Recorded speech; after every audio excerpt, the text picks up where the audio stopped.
Bismillahirrahmanirrahim. Allahumma salli ala Sayyidina Muhammad wa ala alihi Sayyidina Muhammad.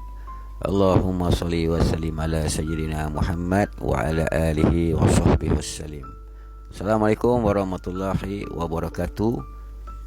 Selamat pagi. Salam pagi Ahad, ibu ayah, abang kakak, tuan-tuan dan puan-puan, sahabat-sahabat yang di dalam limpahan rahmat kasih sayang Allah Subhanahu Wa Taala tanpa batas. Okey. Pagi ini yang nak berkongsi mengenai kisah seorang guru yang bernama Syekh Abu Yazid Al-Bustami. Ramai orang kenal dia ni.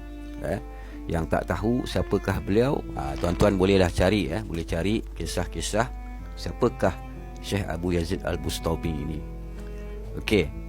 Secara ringkasnya, Syekh Abu Yazid Al-Bustami ini seorang guru, seorang pemimpin kepada golongan orang-orang sufi, dan siapa yang sangka bahawa pada satu kali dia ni mendapat satu ilmu pelajaran yang sangat berharga daripada seekor anjing di tepi jalan. Sahabat-sahabat, tuan dan perempuan, apakah kita pernah mematikan anjing di tepi jalan? Adakah kita mematikan anjing di tepi jalan itu dengan satu pandangan yang jijik? Yang jijik, kita rasa kita ini manusia mulia. Kita tengok anjing tepi jalan, mentang-mentang lah hukumnya kata haram, kita terus bantai haram terus anjing ni. Okey. Seperti biasa, orang-orang sufi mereka tak tidur malam. Mereka tidak tidur malam. Siapa sahajalah ahli-ahli sufi, mereka ni tidak akan tidur malam. Mereka ni kalau yang bekerja, yang ada kerja di siang hari, mungkin mereka akan berjaga malam, paling kurang pun 2 jam 3 jam macam tu. Tetapi kalau dia seorang ahli sufi yang betul, yang memang sepenuh masa, dia tak akan tidur malam. Maka pada satu kali Syekh Abu Yazid Al-Bustami ni dia berjalan sendiri di waktu malam, kerana itu adalah salah satu perkara yang dia suka buat, berjalan di malam hari. Maka tibalah di satu penempatan, kawasan-kawasan, ada di perjalanan dia nampak di hadapan dia jauh sikit, tuan-tuan, dia nampak ada anjing. Ada seekor anjing duduk berjalan, tok tek dari jauh dia nampak. Maka anjing ni dan Syekh Abu Yazid Bustami pasti akan bertemu di satu tempat.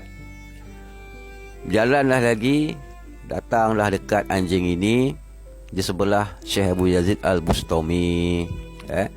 Dan setelah sampai, tuan-tuan, yang dalam jarak yang tak berapa jauh, Syekh Abu Yazid Al-Bustami dengan spontan dia angkatlah jubah dia, bahagian kaki tu dia angkat sikit bagi tinggi, kerana dia khawatir kalau terkena anjing itu maka akan najislah jubah dia. Kalau terkena badan anjing itu, najislah jubah dia, kerana khawatir nak jaga kebersihan. Okey. Maka secara tiba-tiba anjing itu dia berhenti dan dia perhati ke arah Syekh Abu Yazid Al-Bustami. Dia perhati, tuan-tuan, dia tengok anjing ni kadang-kadang bijak, tuan-tuan. Maka atas izin Allah, atas kehendak Allah, Syekh Abu Yazid ini mendengar suara keluhan anjing itu. Dan dia dengar anjing itu kata kepada dia, "Wahai Tuan Syekh, badan aku ini, jasadku ini, waktu ini kering. Kering tidak akan menyebabkan berlaku najis kepadamu, wahai Syekh. Maka kalau engkau merasa terkena najis, tidak susah, wahai Syekh. Engkau hanya perlu basuh sebanyak 7 kali air yang bercampur dengan tanah, maka najis yang terkena itu akan hilang.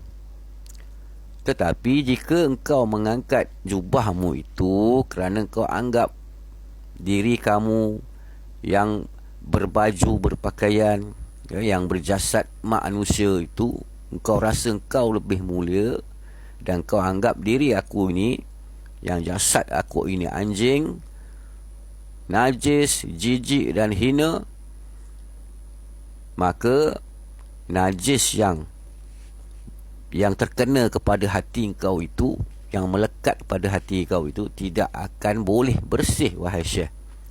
Walaupun engkau cuba cuci hati kau itu dengan 7 samudra lautan. Ketika itu, ibu ayah abang kakak Syekh Abu Yazid Al-Bustami ni terkejutlah dia, dan tersentaplah dia ketika itu juga. Terus dia minta maaf kepada anjing. Dia rasa menyesal. Rasa menyesal. Hanya dengan perbuatan itu sahaja. Bukan dia baling kayu, bukan dia ambil batu baling ke anjing tu, tidak. Hanya dia angkat jubah sahaja, di sisi anjing ada tepinya itu, dia dengar anjing itu berkata, maka setelah Syekh Abu Yazid mohon maaf, tanda permintaan maaf dia yang sangat ikhlas, dia pun cuba berbaik dengan anjing itu. Cuba berbaik dengan anjing itu, dan dia nak bersahabat dengan anjing itu. Tetapi si anjing tu tolak, tak nak dia, dan berkata, wahai Syekh, engkau tak patut berjalan dengan aku, kerana orang-orang yang mengenal kamu, mereka memuliakan engkau, wahai Syekh, dan mereka akan mencemuh, mereka akan melempari aku dengan batu, dengan kayu, mereka akan halau aku. Dan aku tak tahu kenapakah manusia menganggap aku ni sangat hina, sedangkan aku ni telah berserah diri aku pada Sang Pencipta. Kehendak dia lah yang mewujudkan aku seperti ini. Lihatlah aku, anjing, aku ini anjing. Dan aku tak menyimpan, aku tak menggonggong, aku tak membawa walau sebuah tulang. Sedangkan engkau, wahai Syekh, masih lagi menyimpan sekarung gandum. Setelah itu anjing itu pun berjalan pergi, tuan-tuan. Dia meninggalkan satu question mark yang sangat-sangat berat untuk Syekh Abu Yazid Al-Bustami ini memikirkan. Dia jadi heran dengan anjing tu. Anjing tu pun jalan pergi, tek, hilang dalam gelap malam. Maka dalam waktu itu, Syekh Abu Yazid Al-Bustami yang juga seorang sufi ini, dia dengan cepat dia pun memohon maaf, meminta ampun pada Allah Subhanahu Wa Taala.